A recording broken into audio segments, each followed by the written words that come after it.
Okay, just to show a little bit more of what goes into making a scratch built model. This is more, and I hope I don't bore anybody to tears, but just a little bit to give you an idea.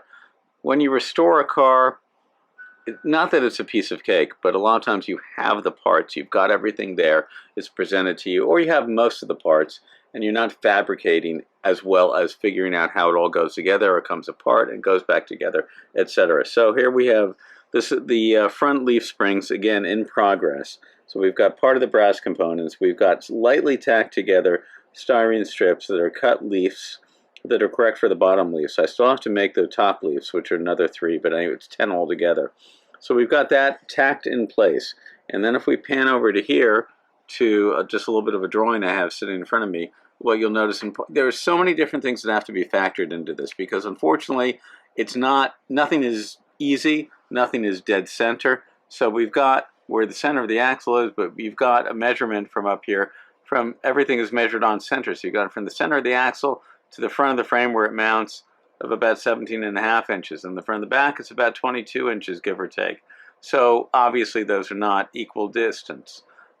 So got to figure that out and figure out the leaves without having the measurements for all the leaves, and you have to have a good eye for it. So knowing that, and then I go over to here where I've already cut and I've done a lot with an old drawing, and then where I've measured out and I've set numbers. You can see here some of what I've notated mainly for myself so that I'll remember to be able to do this as I flip and do the other side. We're doing one spring at one side at a time.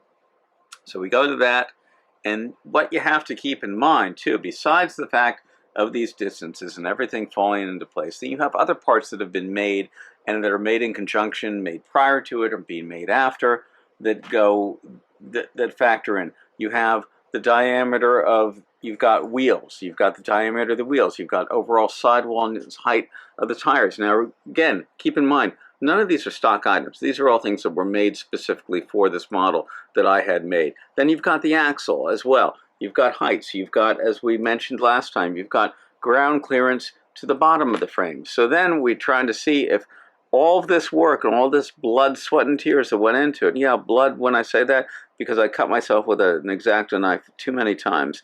It happens. And as we bring everything back in to see if it all lines up and how it all fits, keep it in mind, you needed the right thickness of the springs and everything else. So as we go centered in, and there you go. That's exactly where the leaves have to mount to the bottom of the bottom of the leaves have to go, and at the top of that axle. And keeping in mind, you had the size of the wheels, you had the size of the tires, you had the height from the ground to the frame, and where it all has to go, and eventually giving you the right look. And there you are. So this is one of the things that I sweat over of getting just right. The top leaves, which there are another 3 that will be made and cut, fitted. Once they're fitted, then everything will get firmly glued into place and set. So anyway, so there we go. We've got another one of the springs. You saw maybe this in one of the other videos. And that's it, kids. It's tedious, and it requires a good deal of wine to complete. Thank you. Good night.